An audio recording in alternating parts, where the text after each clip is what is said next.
অন্যায়ভাবে মিথ্যা মামলার আসামি বানায়া কাউকে জেলে দেয়, অন্যায়ভাবে যদি সাক্ষী দেয়, অন্যায়ভাবে যদি কোর্টে উঠায়, ভাইরা আমার আপনারা সদ্য দেখেছেন ওলামায়ে কেরাম নির্যাতনের স্টিম রোলারে পরিণত হয়েছিলেন। কারণ আমি জঙ্গি তকমা দিয়া, কারণ আমি দেখা গেল বিভিন্ন রাজাকারের টেপ দিয়া, কারণ আমি অমুক টিমের সদস্য বলে অমুক জায়গায় বলে বলে এদেরকে মামলা করে অনেক বছর পর্যন্ত জেলে বন্দি করে রাখা হয়েছে। অত্যাচারের কথা বলাও নিষেধ। বের হওয়ার সময় বলছে যে মারছি তোদের জেলে, একটা কথাও পাবলিক প্লেসে বলতে পারবি না। কথা কয় না, হাড্ডি মুড্ডি যে বাইরে হয়েছি, ট্যাংটন ভেঙে ফেলছি, যে নির্যাতন করছি, একটা কথাও পাবলিক প্লেসে। আপনারা আমার কথা মনে রাগ হইতেছেন, আপনারা একটা কথাবার্তা কই ভাই, আপনারা আমার কথা বুঝতেছেন নি? কষ্ট হইতেছে আপনাদের? অসন্তুষ্ট আপনারা? বাইরা আমার জেলে যে নির্যাতন করেছি, এই নির্যাতনের কথা কাউকে বলবা না। গতকালকে দেখলাম একজন আলেম বক্তব্য দিতেছেন, উনি বলেন আমাকে যে গ্রেফতার করছিল, গ্রেফতার করে আমারে 13 ঘন্টা হাত উল্টো ভাবে বাইদা ঝুলাইয়া রাখছে। কয় ভাবে? কয় ঘন্টা? চিন্তা করতে পারেন আপনি? মামলা কি তার বিরুদ্ধে মামলা? কয় মামলা হইল উনি আল্লাহর কোরআন এই জমিনের মানুষের কাছে প্রচার করে, আর দোষ নাই। মুহাম্মদ সাল্লাল্লাহু আলাইহি ওয়াসাল্লাম কোরআনের আদলে, কোরআনের জীবন ব্যবস্থা হিসাবে 10টা বছর মদিনা চালাইছেন। নবীজি নিজে রাষ্ট্রপ্রধান। তা আল্লাহর রাসূল যেহেতু রাষ্ট্রপ্রধান হয়েছেন, তার উম্মতের রাজনীতি করা লাগবে কি লাগবে না?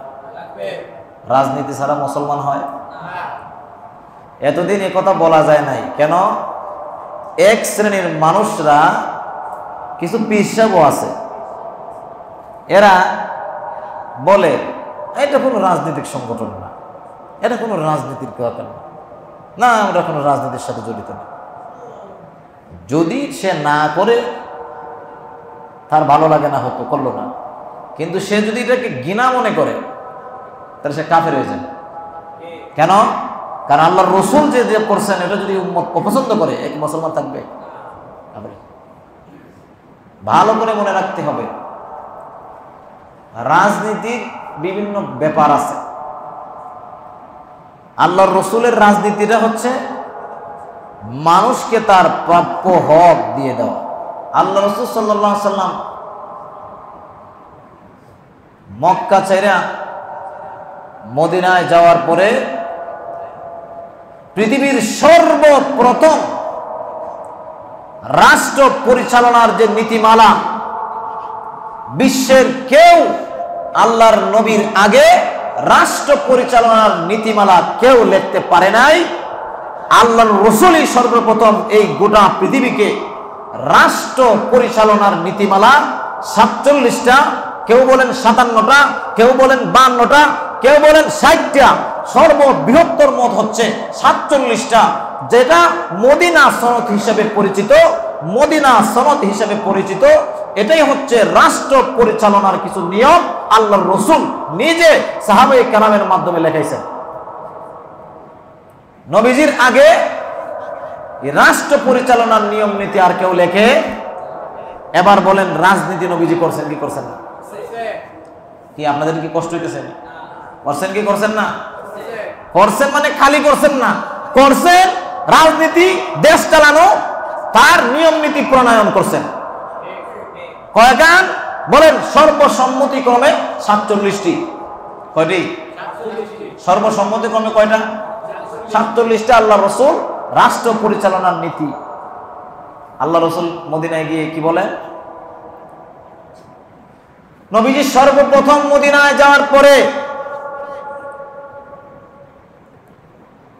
আল্লাহর রাসূল সাল্লাল্লাহু আলাইহি ওয়াসাল্লাম মদিনায় গিয়ে মানুষের সাথে মারামারি করছেন, বিষয়টা এমন না। ফতে মক্কার সময়ে যখন মক্কা বিজয় করলেন, তখন আল্লাহর রাসূল সাল্লাল্লাহু আলাইহি ওয়াসাল্লাম স্পষ্টত ঘোষণা দিলেন তোমরা আমার সাথে যে পরিমাণ খারাপ আচরণ করেছো, তোমরা আমার কাছ থেকে কি আচরণ আশা করো? তখন মক্কার বেঈমান কাফেররা বলেছে, একজন ভাই আরেকজন ভাইয়ের সাথে যেরকম ব্যবহার করে এরকম ব্যবহার আমরা মুহাম্মদের কাছে আশা করি। আল্লাহর রাসূল সাল্লাল্লাহু আলাইহি ওয়াসাল্লাম পরিষ্কার করে বলে দিলেন, যাও, তোমাদের প্রতি আমার আর কোনো অভিযোগ নাই, আমি তোমাদেরকে আমভাবে ক্ষমা করে দিলাম। অথচ নবী সাল্লাল্লাহু আলাইহি সাল্লামের উপরে তারা কি পরিমাণ টর্চার করছে। আমভাবে, যাও, তোমাদেরকে আমি ক্ষমা করে দিলাম। এবার বলেন, ইসলামে দীক্ষিত হবে না দূরে যাবে? নবীজির আচরণে, নবীজির আখলাকে যত দিন গেছে মানুষ ইসলামের দিকে আকৃষ্ট হয়েছে, দলবদ্ধ হয়ে ইসলাম গ্রহণ করছে। আচার আচরণের কারণে নবীর কাছে মানুষ বেশি মিশেছে। এই কথাটা আল্লাহ রাব্বুল আলামিন নিজে কোরআন শরীফে বলছেন। নবী যদি কড়া ভাষার হইতেন, খুব রাগী হইতেন, তাহলে মানুষ তার কাছে আসতো না। তুমি নরম দিলওয়ালা। ভালো করে মনে রাখতে হবে, এই সোনার বাংলায় এখনো চক্রান্ত চলতেছে। আপনারা দেখেছেন বর্তমান ইস্যুতে যখনই সরকারের অভ্যুত্থান হওয়ার পরে সারা বাংলাদেশে, বিশেষ করে আমাদের পাশের রাষ্ট্র ভারত একটা প্রপাগান্ডা, মিথ্যা গুজব এবং প্রচার ছড়াচ্ছে। এদের চ্যানেলগুলোতে বলছে যে বাংলাদেশে সংখ্যালঘু নির্যাতন বাড়ছে। বলছে কি বলছে না? এটা এই ব্যাপারে সজাগ দৃষ্টি রাখতে হবে। বাংলাদেশের মাদ্রাসার ছাত্ররা, তালিবুল ইলমরা হিন্দু সংখ্যালঘুদের মন্দির পাহারায় তারা নিজেদেরকে নিয়োজিত করেছিল। এর আগেও তারা করেছে। কেন? আমরা জানি যারা সংখ্যায় দুর্বল হয় এদের প্রতি কোনো অত্যাচার যাতে না আসে। ভালো করে মনে রাখতে হবে, সোনার বাংলার বিরুদ্ধে এটা একটা চক্রান্ত চলতেছে। এজন্য আপনাদের এলাকাতে যেন কোনো সংখ্যালঘু নির্যাতিত না হয় সেদিকে আপনারা সজাগ দৃষ্টি রাখবেন। কথা কোনটা কিনা?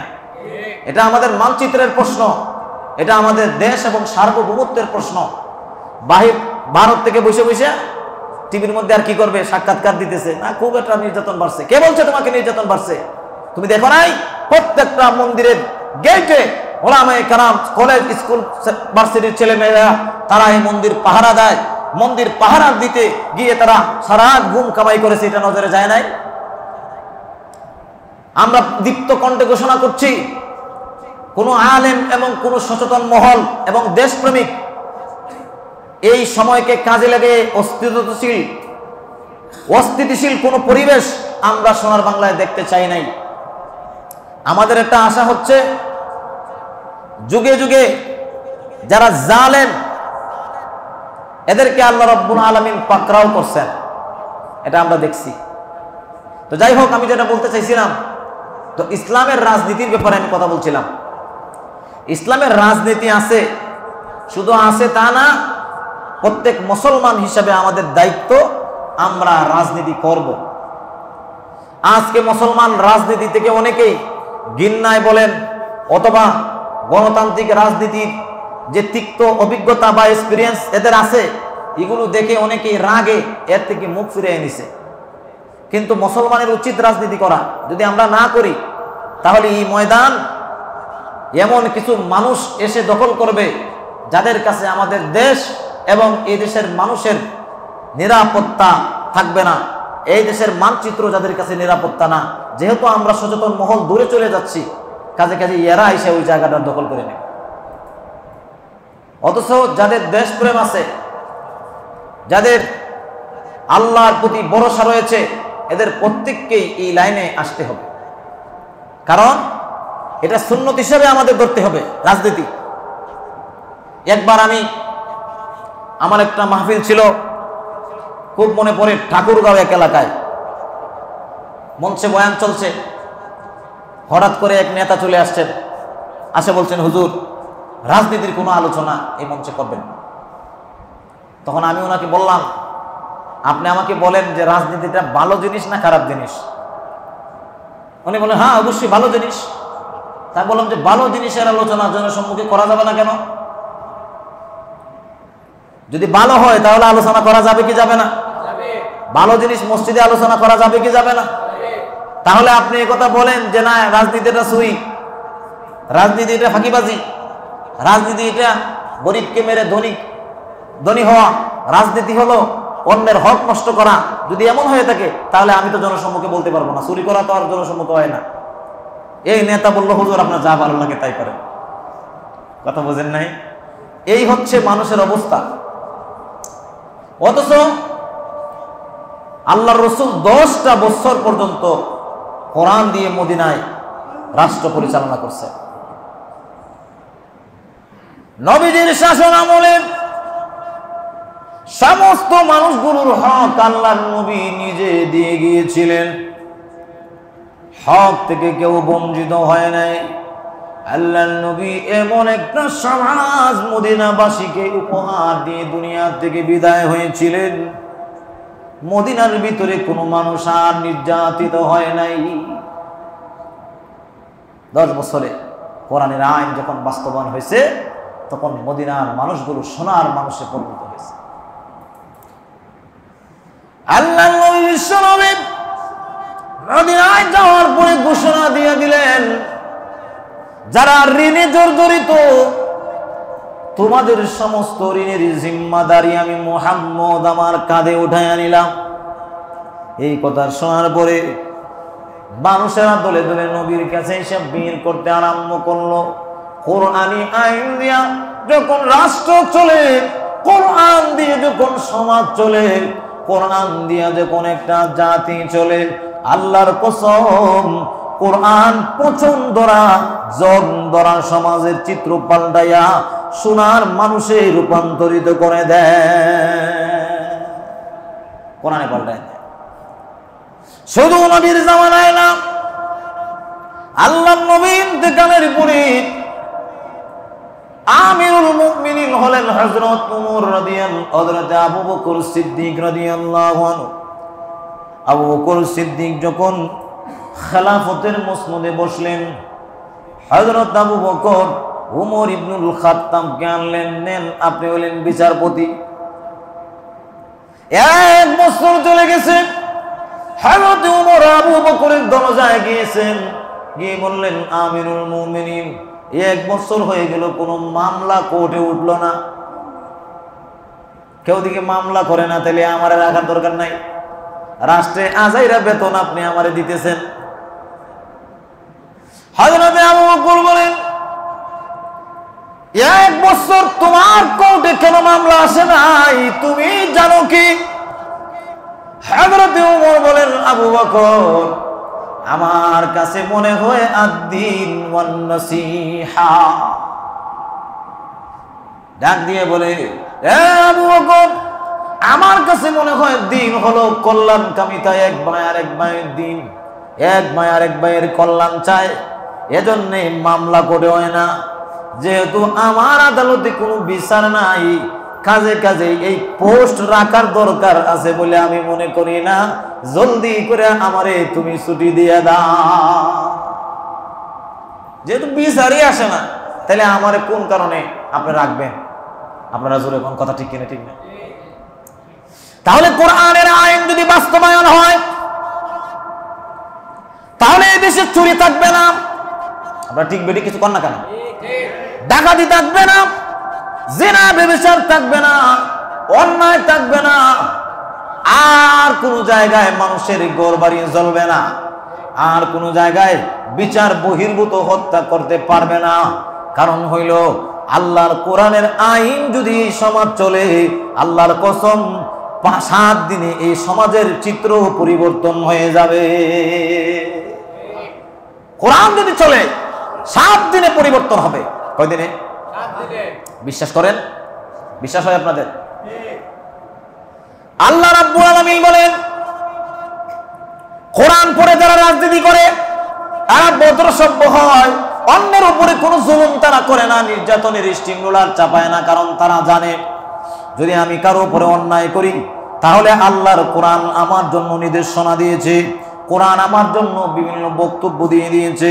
এজন্য আল্লাহ রাব্বুল আলামিন সূরাতুল আশ-শুআরার 42 নম্বর আয়াতে জানিয়ে দিয়েছেন, কেউ যদি দুনিয়ায় অন্যায়ভাবে কার উপরে জুলুম করে এবং অন্যায়ভাবে সীমা লঙ্ঘন করে বেড়ায়, অন্যায়ভাবে মিথ্যা মামলার আসামি বানায়া কাউকে জেলে দেয়, অন্যায়ভাবে যদি সাক্ষী দেয়, অন্যায়ভাবে যদি কোর্টে উঠায়, ভাইরা আমার আপনারা শব্দ দেখেছেন ওলামায়ে কেরাম নির্যাতনের স্টিম রোলারে পরিণত হয়েছিলেন। কারণ আমি জঙ্গি তকমা দিয়া, কারণ আমি দেখা গেল বিভিন্ন রাজাকারের টেক দিয়া, কারণ আমি অমুক টিমের সদস্য বলে অমুক জায়গায় বলে বলে এদেরকে মামলা করে অনেক বছর পর্যন্ত জেলে বন্দি করে রাখা হয়েছে। অত্যাচারের কথা বলাও নিষেধ। বের হওয়ার সময় বলছে যে মারছি তোদের জেলে, একটা কথাও পাবলিক প্লেসে বলতে পারবি না। কথা কয় না, হাড্ডি মুড্ডি যে বাইরে হয়েছি, ট্যাংটন ভেঙে ফেলছি, যে নির্যাতন করছি, একটা কথাও পাবলিক প্লেসে। আপনারা আমার কথা মনে রাগ হইতেছেন, আপনারা একটা কথাবার্তা কই ভাই, আপনারা আমার কথা বুঝতেছেন নি? কষ্ট হইতেছে আপনাদের? অসন্তুষ্ট আপনারা? বাইরা আমার জেলে যে নির্যাতন করেছি, এই নির্যাতনের কথা কাউকে বলবা না। গতকালকে দেখলাম একজন আলেম বক্তব্য দিতেছেন, উনি বলেন আমাকে যে গ্রেফতার করছিল, গ্রেফতার করে আমারে 13 ঘন্টা হাত উল্টো ভাবে বাইদা ঝুলাইয়া রাখছে। কয় ভাবে? কয় ঘন্টা? চিন্তা করতে পারেন আপনি? মামলা কি তার বিরুদ্ধে মামলা? কয় মামলা হইলো উনি আল্লাহর কোরআন এই জমিনের মানুষের কাছে প্রচার করে, আর দোষ নাই। মামলাটা কি? কোরআন। এখন এমন ট্যাগ লাগাইছে ওই লোকের, এই যে দীর্ঘ 2টা বছর তারে জেলে রাখার পরে ছাড়া হইল, আর একজনে বলে আমাকে এমন এক জায়গায় নিয়ে গেছে, এটা নারী দিয়া উলঙ্গ বানাইয়া তার সাথে আমার ছবি উঠাইতে চায়। উনি বলেন আমি দৃশ্য দিকে চোখের পানি ছেড়ে দিয়া কাশিমপুর কারাগারে এত কান্না করছি, আমার কান্না দেখে 2জন কনস্টেবল ডাক দিয়ে বলে হুজুর আপনার চোখের পানিতে এই কথা বলে আপনার বদ্ধ আল্লাহর দরবারে লেগে যাবে। আল্লাহর কসম করে বলি আপনি আমাদের বদ্ধ দিয়েন না, আপনি বদ্ধ দিয়েন। হুজুর আমাদের কিছু করার নাই, সব হলো উপরের আদেশ। কিসের আদেশ? এই চলছে এখানে। যেই জমিনে জুলুম হবে, যেই জমিনে রক্তপাত হবে, যে জুলুমে বিচার বহির্ভূত ভাবে যে দেশে হত্যা হবে, আল্লাহ রাব্বুল আলামিন জানায় দিয়েছেন একটা কাজ যদি এই জমিনে মানুষ বন্ধ করে দেয়, তাহলে তোমাদের মাথার উপরে জালিম শাসক আল্লাহ দিয়ে দেবে। কাজটা কি? আমার কথা না, আল্লাহর রাসূল বলেন যদি তুমি সৎ কাজের আদেশ দেওয়া থেকে নিজেকে ফেরাইয়া নাও আর অসৎ কাজের নিষেধ করা থেকে নিজেকে তুমি বিরত রাখো, তাহলে তোমার মাথার উপরে জালেম শাসক ছড়াইয়া দেওয়া হবে। এবার বলেন তো দেখি, কোরআন শরীফের একটা আয়াত শুনেন। আল্লাহ রাব্বুল আলামিন পবিত্র কোরআনের ভিতরে বলেন ওয়াদাল্লাহুল্লাযীনা আমানু, আমি আল্লাহ ইমানদারদের সাথে ওয়াদা করেছি জমিনের শাসক তাদেরকে বানাবো। সুবহানাল্লাহ, বলতে পারেন সুবহানাল্লাহ। ইমানদারদের সাথে আল্লাহ কি ওয়াদা করছেন? জমিনের শাসক বানাবেন, মানে সরকারে এরাই যাবে। 47 বছরে সোনার বাংলায় তোমার 50 হয়ে গেছে না, 50 বছরের স্বাধীনতার ইতিহাসে সোনার বাংলাদেশে আল্লাহর কোরআনের কোন আইন বাস্তবায়ন হয়েছে কি? কথা বলেন। তাহলে আল্লাহ কি মিথ্যা কথা বলেন? আল্লাহ তো বলেছেন যদি ঈমানদার হও, ওয়াদাল্লাহুল্লাযীনা আমানু, যদি তোমরা মুমিন হও, কামাস্তাখলাফাল্লাযীনা মিন ক্বাবলিহিম, আল্লাহ রাব্বুল আলামিন বলেন যদি তোমরা ঈমানদার হও তাহলে তোমাদেরকে আমি আল্লাহ জমিনের শাসন ক্ষমতা দিব। তাহলে 50 বছরে আমরা জমিনের শাসন ক্ষমতা পাই নাই, আমরা দেখা গেল একটা আইনও কোরআনের সোনার বাংলায় বাস্তবায়ন করতে পারি নাই, তাহলে আমাদের আল্লাহ মিথ্যা কথা বলে? তাহলে বেজাল আমাদের, বেজাল কোনে? আমাদের বেজালটা কি? কয় বেজালটা হইল সৎ কাজের আদেশ আর অসৎ কাজের নিষেধ থেকে মুসলমান আজকে দূরে সরে গেছে। এজন্য আল্লাহ তাআলা তাদের মাথার উপরে জালেম শাসককে চাপাইয়া দিছে। কথা কি বুঝছেন ভাইরা আমার? এই যে দেখেন সারা বাংলাদেশে যে চক্রান্তটা এখন চলতেছে, তারা চায় সংখ্যালঘুদের দাঙ্গাগুলোকে সামনে এনে সোনার বাংলায় এরা আক্রমণ করে এই দেশে দুইটা এদের মানচিত্র এবং দেশের বিরুদ্ধে তারা একটা অবস্থান নেবে। এজন্য ভাইরা আমার, আল্লাহ রাব্বুল আলামিন আমাদেরকে এই কথাটাই বলছেন, ভালো করে মনে রাখো, জমিনের ভিতরে যদি তোমরা সুশৃঙ্খল অবস্থায় চলতে চাও, যদি তোমরা ভদ্রভাবে চলতে চাও, যদি নিজের ইজ্জত আবরু স্বাধীনতা নিয়ে তোমরা চলতে চাও, তাহলে তোমাদেরকে এই কথাটা মাথায় রাখা লাগবে, কোরআন ওয়ালা ছাড়া সমাজে কেউ শান্তি তোমাদের দিতে পারবে না। আর আইন হলো আল্লাহর কোরআন ছাড়া কোনো তন্ত্রমন্ত্র তোমাদের শান্তি দিতে পারবে না। কোনো তন্ত্রমন্ত্র খাওয়া নাই। 50 বছর আমরা বিভিন্ন তন্ত্রমন্ত্র দেখছি, কথা কোন ঠিক না? শান্তি বাড়ছে না কমছে? আগে খাইতো চাউলের কেজি 12 টাকা, আমিও পাইছি। এরপরে এখন কত হয়েছে বলেন না, আপনারা কষ্ট লাগতেছে? 70 হয়েছে। এখন তেলেরটা আমিও পাইছি মানে আপনার 80-90 আমিও দেখছি, কিন্তু এখন ওরে বাবা কি করা। আমি তো আসলে বোতল দিয়ে আর কই ভাই পরিষ্কার হয়েছে কৌটা হাদিয়ে দিয়ে কেজি জিজ্ঞেস করছি না কোনোদিন। বাইরে আমার একবারে পাকিস্তান পিরিয়ড থেকে ওই যে কাগজের আন্দোলন হয়েছিল, আরে আপনারা জানেন না, ওই কাগজের আন্দোলনের পর থেকে দেশের ভাগ্যে আর কোনোদিন ভালো কিছু নসিব হয় নাই। যেটারে দিছি রে এটাই হলো একটা জালেম। আল্লাহর আইনও চালু করে নাই, না আছে আল্লাহর আইন, না আছে নিজের আইন, সব কটা বেজাল। আরে বাবা, তো কাজে কাজেই 50 বছরে যেহেতু গণতন্ত্র দিয়ে আমাদের ভাগ্যের পরিবর্তন হয় নাই, তাহলে আপনারা এবার জুড়ে বলুন তো দেখি, আল্লাহ যে ঘোষণা দিয়েছেন কোরআন ছাড়া পরিবর্তন হবে না, কথাটা সত্য না মিথ্যা? তার দলিল কি? 50 বছরে সোনার বাংলার কোন চেহারার পরিবর্তন। এবার আল্লাহ রাব্বুল আলামিন বলেন, যদি আমি আমার মুমিন বান্দাদেরকে ক্ষমতায় বসাই, যদি তারা মসনদের ভিতরে আসীন হয়, আর যদি তারা ক্ষমতায় যেতে পারে, তাহলে তারা 4 দফা কাজ বাস্তবায়ন করবে। জোরে কোন কয় দফা? এত আসতে বললে হবে না তো, জোরে কোন কয় দফা? 4 দফা কাজ বাস্তবায়ন করবে। 4 দফা কাজ আল্লাহ রাব্বুল আলামিন সূরাতুল হজ্জের 41 নম্বর আয়াতে বড় সুন্দর করে বলেছেন, আল্লাযীনা ইম্মাক্কান্নাহুম ফিল আরদ আকামুস সালাতা ওয়া আতাউয যাকাত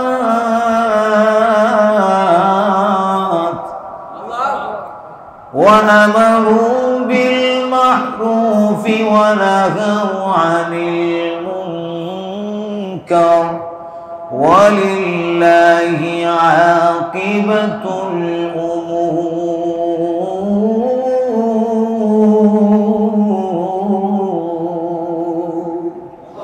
আল্লাহ রাব্বুল আলামিন বলেন, আমি যদি আমার মুমিন বান্দাদেরকে ক্ষমতার মসনদে বসাই, তাহলে আমি আল্লাহ রাব্বুল আলামিন সর্বপ্রথমে আমার মুমিন বান্দাদের দ্বারায় যে কাজটা করতে চাই, অথবা যে সমস্ত মুমিন বান্দা যদি ক্ষমতার মসনদে গিয়ে আসীন হয়, তাহলে তারা 4 দফা কাজ বাস্তবায়ন করবে। আল্লাহ রাব্বুল আলামিন বলেন, আল্লাযীনা ইম্মাক্কান্নাহুম ফিল আরদি আকামুস সালাতা। আল্লাহ রাব্বুল আলামিন বলেন, সর্বপ্রথম মুমিন বান্দা মসনদে যাওয়ার পরে এই কথার ঘোষণা দিয়ে দিবে, এ দেশবাসী, তোমাদের কাছে আমি সরকার প্রধান থেকে বার্তা হলো, আগামীকাল থেকে অফিস আদালতে যথাস্থানে মসজিদে গিয়ে নামাজ আদায় করবা। মসজিদ যদি আশপাশে না থাকে, যার যার কর্মস্থলকে মসজিদ বানাইয়া একজনকে ইমাম বানাইয়া জামাতে নামাজ আদায় করবা। আরো জোরে কন্যা কথা ঠিক। 1 নম্বর কাজ, আগামীকাল থেকে সমস্ত দেশে যে কোনো জায়গায় নামাজ পড়াই লাগবে বাধ্যতামূলক, এটা হলো সরকারি কাম। এই কথাটা যদি সরকার থেকে ঘোষণা দিয়ে দেয় আমাদের নামাজ পড়া লাগবে কি লাগবে না? আরো জোরে কোন লাগবে। এরপরে আল্লাহ রাব্বুল আলামিন কি বলেন শুনেন, 2 নম্বর কাজ হলো মুমিন বান্দাকে যদি আমি আল্লাহ ক্ষমতার মসজিদে আসীন করায়া দিই, তাহলে মুমিন বান্দার 2 নম্বরে কাজ হলো ওয়া আতাউজ যাকাতা, যাকাত প্রদান করাই লাগবে, যাকাত প্রদান করাই লাগবে। যাকাত যারা দিবে না এদের ব্যাপারে যুদ্ধ ঘোষণা। হযরতে আবু বকর সিদ্দিক বলেন, আল্লাহর রাসূলের জামানায় যারা যাকাত দিত তাদের ওই যাকাত যদি একটা ছাগলের রশি যদি সে এখন না দেয়, আল্লাহর কসম আমি আবু বকর তার বিরুদ্ধে জিহাদের ঘোষণা দিয়ে দিব। তাহলে আপনার যদি যাকাতের অর্থনৈতিক ব্যবস্থা চালু হয় তাহলে এনজিও মার খেয়ে যাবে, আর কথা কয় না। সুদ ভিত্তিক অর্থনৈতিক মার খেয়ে যাবে। 10 বছর পরে সোনার বাংলায় গরিব আর তালাশ করে পাওয়া যাবে না। আপনি হিসাব করে দেখেন, যার মালিক যারা, অনেক টাকার মালিক যারা সঠিকভাবে যদি সরকার জিম্মাদারি নিয়ে যদি যাকাত আদায় করে, তাহলে আমার মনে হয় এলাকার গরিব 10 বছরের পরে আর পাওয়া যাবে না, আর পাওয়া যাবে না। এটা আপনাদের বিশ্বাস হয়নি? আমরা বাংলাদেশে দেখেছি কালিওয়ালা লুটতারাজ, ও কায় অমুকের টাকা, সে কায় তার টাকা, এটা চলে যায় বাইরের দেশে, বানাই ফেলে বেগম পাড়া, এরপরে আরো টাকা পয়সা নিয়ে সব কটা বাহিরের দেশের মধ্যে গিয়া সব টাকা নিয়ে ওইখানে সেকেন্ড হোম বানায় ওরা থাকে। আর সোনার বাংলার অবস্থা 12টা। এবার প্রবাস থেকে যেই সমস্ত আমার রেমিটেন্স যোদ্ধা ভাইয়েরা বাড়িঘর চাইরা, মা বাবা চাইরা, নিজের আত্মীয় স্বজন ছেড়ে দিয়ে বাহির দেশ থেকে যারা রেমিটেন্স এই দেশের জন্য উপার্জন করে, এদের শান্তি নাই। এয়ারপোর্টে আসলে দেখা যায় এদেরকে বেজাল করে, যাওয়ার সময় বেজাল করে, ভিসা লাগাইতে ঝামেলা করে। এরপরে দেখা গেল এরা যখন গিয়ে ফাস্টফুড করে, এ জায়গায় আর দালালের শেষ নয়। ফার্স্ট চান্সে আমি একটা ফাস্টফুড করতে গেছিলাম ভাই, একবার একজনে আইসা 7 দিনে দিলাইবো, আরেকজনে 60 দিনে, আরেকজনে 21 দিনে, আরেকজনে দিব 1 মাসে। এখন আমি একটা জিজ্ঞাসা করি, প্রক্রিয়া তো একই, তাহলে 7 দিনেরটা 15,000 টাকা কেমনে হয়, 1 মাসেরটা 5,000 টাকা কেমনে হয়? তার মানে হলো দালালের মাথায় আপনি যত বেশি তেল দিতে পারবেন সোনার বাংলায় তত বেশি তাড়াতাড়ি কাজ হাসিল হয়। ভাইয়েরা আমার, আমি ইন্ডিয়ার সফর থেকে বাংলাদেশে যখন আসলাম, ওই দেশ থেকে 40 কেজি মাল বহন করার মতো রাষ্ট্রীয়ভাবে অনুমতি আছে। কথা কয় আমার ভিসারিটা পাওয়ার আনতে পারবো আমি যদি বৈধ হয়, কিন্তু ওই দেশের কোনো অবৈধ জিনিস আপনি আনতে পারবেন না, যেমন অস্ত্র, মাদক, এগুলো ফেলে ভেজাল। আপনি একটু কাপড় আনলেন, মনে করেন একটু জিরা মিরা নিয়ে আসলেন, এবার আমি মনে করেন 2 কেজি জিরা ওখান থেকে কিনছি, আমার ব্যাগে সর্বোচ্চ 12 কেজি মাল আছে। এবার আমি যখন বর্ডার ক্রস করি, ওই দেশের লোকেরা আমাকে ছাড়িয়ে দিছে। সোনার বাংলাদেশে যারা দায়িত্বে আছে এরা আমারে কই, হুজুর আর যাওয়া যাবে না, তাড়াতাড়ি এক কান দেন। বুঝেন? আমি বললাম ভাই আমি খুব আশা করে আনছি জিরাটা, আমি আর ফেলে দিতাম। কয় হুজুর তাইলে ঘুষ দিতেইব, কিতা দিতাম? হ্যাঁ সত্যি, দেখুন ভগিযোগী কথা, সত্যি কথা বলো। এইবার তাহলে আপনি বিচার ব্যবস্থার স্টাইলটা দেখেন। শুধু তা না, পাশের রাষ্ট্রে গেলে যদি এরকম ঝামেলা করে, যারা তাদের শরীরের ঘামকে, রক্তকে ঘাম করে সোনার বাংলাদেশ চালানোর জন্য রেমিটেন্সের যোগান দ্বারা দেয়, তাহলে স্পেশাল ভাবে এরা একটু সার্ভিস ভালো পাওয়ার দরকার আছে না? এজন্য আমি বর্তমান যারা দায়িত্বে যাবেন এদেরকে বলবো, দায়িত্বে যাওয়ার পরে প্রবাসীর নিশ্চয়তা আগে করতে হবে। বাইরের দেশে যে সমস্ত প্রবাসীরা থাকবে, যাদের মনে করেন আকামায় ঝামেলা আছে, তাড়াতাড়ি খবর নিয়ে এদের আকামাগুলো ঠিক করবেন। তাদের বিচারা যেন সহজ হয় সেদিকে খেয়াল রাখবেন। তারা যেন ফাস্টফুড করতে গিয়ে হ্যারাসমেন্ট না হয় ওইদিকে খেয়াল রাখবেন। ওই দেশ থেকে আসার পরে যখন এদের মালপত্রগুলো বিমানবন্দরে নামাবে, আল্লাহর রহমতের ফেরেশতারা যেন চুরি করিয়া না নিতে পারে, খেয়াল রাখবেন জোরে কণ্ঠে। কথা বলা ঠিক না? খেয়াল রাখে। একজন প্রবাসী হাউ মাউ করে কান্দে, হুজুর 2 বছরে যা ইনকাম করছি আইসা দেখি নাই, মানে বিমানবন্দরে রাখছে, গায়েব হয়ে গেছে। আল্লাহর রহমতে ফেরেশতারা থাকে তো নিয়ে নিছে। এরা তো একজন মানুষ না, সব হলো ভাইরা আমার। এজন্য বলছি, যদি আইনের ভালো সিস্টেম চান, যদি নিজেদের জীবনকে পরিবর্তন করতে চান, তাহলে ইসলামী রাজনীতি করা এবং তাদেরকে ক্ষমতায় নেওয়া ছাড়া আর উপায় নাই। যদি আপনি ক্ষমতায় কোনো আল্লাহওয়ালা দিনদার, এক কথায় কোরআন পড়নেওয়ালা মানুষকে যদি বসাইতে পারেন, তাহলে আপনার জীবনের চাকা পাল্টাবে। আল্লাহর কসম করে বলি, যতই আপনি পাল্টাপাল্টি করেন দেশের কোনো উপকার, কারণ যিনি বানাইছেন মানুষ, উনি জানেন মানুষ কেমনে শান্তিতে থাকবে। এক লোক বানাইছে পানির মেশিন। কি বানাইছে? পানির মেশিন কি দিয়ে চলে? ডিজেল। সে বলছে ভাই ডিজেল দিয়ে তেল চলে। আপনি বললেন যে না, এই সিস্টেম মানব না, সনাতন সিস্টেম বাদ, পুরাতন সিস্টেম বাদ, এখন থেকে আমরা পানি দিয়া মেশিন চালাবো, চলবে তো? মাইক বানাইছে, বানানোর পরে বললাম মাইকটা মাউথ পিস হলো বক্তার সামনে দিতে হয়, আর হরন যেটা আছে এটা গাছের আগায় বান্ধা লাগে অথবা উঁচু জায়গায়। আর মনে করেন মেশিন যেগুলো, এগুলোর সাথে তার ফিট করে এরপরে ওয়াজ করতে হয়। এবার আপনি ডাইকে বললেন না আমি সনাতন পদ্ধতি মানি না, হরনগুলি সব বক্তার কল্লার উপরে, আর মাউথ পিস নিয়ে সব কোনা গাছের আগায় বান্ধ, সাউন্ড তো ডবল হইব। কথা কয় না? এবার যদি বুঝে থাকলে বলুন তো আমাদের মালিক কে? এবার এবার এবার খুলে মুখ বন্ধ করবেন সবাই। কোন আমাদের মালিক কে? আমাদের রব কে? আল্লাহ হলো আমাদের রব। রব জানে মানুষ কেমনে ভালো চলবে। আল্লাহ তাআলা জানায়া দেয় ইনিল হুকমু ইল্লা লিল্লাহ, আমি হলাম রব, কথা চলবে আমার। কথা কয় আমি কি? কথা চলবে। আমি হলাম রব, কথা চলবে আমার। আমি কোরআন দিয়েছি মিলাদ শরীফ পড়তে না, এটা সংবিধান, এই অনুপাতে দেশ চালাবা। কোরআন দিয়েছি মুর্দা খতমের লাগে না। কোরআন দিয়েছি তোমারে, তুমি সমাজ কেমনে চালাবা, পরিবার কেমনে চালাবা, রাষ্ট্র কেমনে চালাবা, দেশ কেমনে চালাবা। আমি আল্লাহ এজন্য তোমার কাছে কোরআন নাযিল করছি। এবার আমার ভাইয়েরা, আমার যে সমস্ত ছাত্র বন্ধুদের রক্তের বিনিময়ে আমরা ন্যূনতম একটু পরিবর্তন পাইছি, এদের উদ্দেশ্যে আমি বলতে চাই, বহু নেত্রী নেতা আমরা দেখেছি, এরা মিঠা মিঠা খালি বলে কথা। কথা ঠিক না? ঠিক না? মিঠা মিঠা কথা কয়, আমি শেষ দিনে মক্ষণি মিঠা মিঠা কথা বলে, তবে ক্ষমতায় যাওয়ার পর নিজের কাজ নিয়ে সকলে ব্যস্ত হয়ে পড়ে, তোমার আমার দেখার টাইম নাই। কথা ঠিক না? এজন্য আমি আমার স্বাধীনতাকামী ছাত্র বন্ধুদেরকে বলবো, ক্ষমতায় যাদেরকেই বসেন, যেই বসুক না কেন, আপনাদের দোরগোড়া পর্যন্ত এসে এসে আবদারের সাথে আপনাদের কাছে তাদের একটা দহরম মহরম সম্পর্ক লাগাই যাইতে হবে। আপনাদেরকে আমি আহ্বান করব, সজাগ দৃষ্টি রাখবেন, কোন গাদ্দার, কোন বেঈমান, কোন মুনাফিক যেন মসজিদে বসতে না পারে। আমরা চাই যার মাধ্যমে দেশের মানচিত্র হেফাজতে থাকবে, যার মাধ্যমে মানুষের স্বাধীনতা সংরক্ষিত থাকবে, যার মাধ্যমে এদেশের সংখ্যালঘু ভাইয়েরা ভালো থাকবে, যার মাধ্যমে এদেশের মানুষেরা ভালো থাকবে, যারা দ্রব্যমূল্য বাজার নিয়ন্ত্রণ করতে পারবে, যারা প্রবাসীদেরকে যোগ্য সম্মান দিতে পারবে, যারা হজ করতে যাবে, এই জায়গায় দালালি আপনার 2.5 লাখে হয়ে যায়, এখানে লাগে 7 লাখ 5 লাখ। কথা কোন ঠিক না? এরা কারা খায়?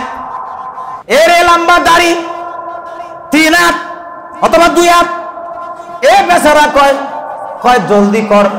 আমার এক হুজুর আছে, মানে আমাদের সাথে ওয়াজ নসিহত করে, মাওলানা আমির হামজা সাহেব, উনি বলে আমি গেছি মাস্টার্সের সার্টিফিকেট উঠাইতে। কি উঠাইতে গেছে? এবার গিয়ে বলছে ভাই আমার সার্টিফিকেটটা দেন। এমন করছে, এই তাড়াতাড়ি কর, আমি আসরের জামাত ধরবো। কি কয়? তাড়াতাড়ি কর, আমি আসরের জামাত। এবার আমির হামজা সাহেব কয় তাড়াতাড়ি করেন, আমি গাড়ি ধরবো। এবার এই বলতে বলতে দুইজন একবার বলে একবার শেষ পর্যায়ে বলল তাড়াতাড়ি কর, 1000 টাকা বের কর। কি কয়? বুঝছেন? নামাজ পড়তে যাবে। শয়তান কিসের নামাজ তোরে বেয়াদব? 1000 টাকা কিসের? তোরে এখানে 6 ঘন্টা বা 8 ঘন্টা ডিউটি করার জন্য সরকার 60-70 হাজার টাকা বেতন দিয়ে রাখছে, মাস্টার্সের সার্টিফিকেট উঠাইতে গেছে, কয় তাড়াতাড়ি কর, 1000 টাকা বের কর। হালাল তো? কথা কয় না? কোরমা ফুলা বিরিয়ানি আগে ডিউটি ঠিক করে পালন কর, এরপরে নামাজ। এই নামাজে কিয়ামত পর্যন্ত তোকে বেহেশতে নিতে পারবে না। মনে রাখ। কথা কোন ঠিক কিনা? ঠিক না? ভাইরা আমার, আমি আমার 2 মিনিটের ভিতরে কথা শেষ করব।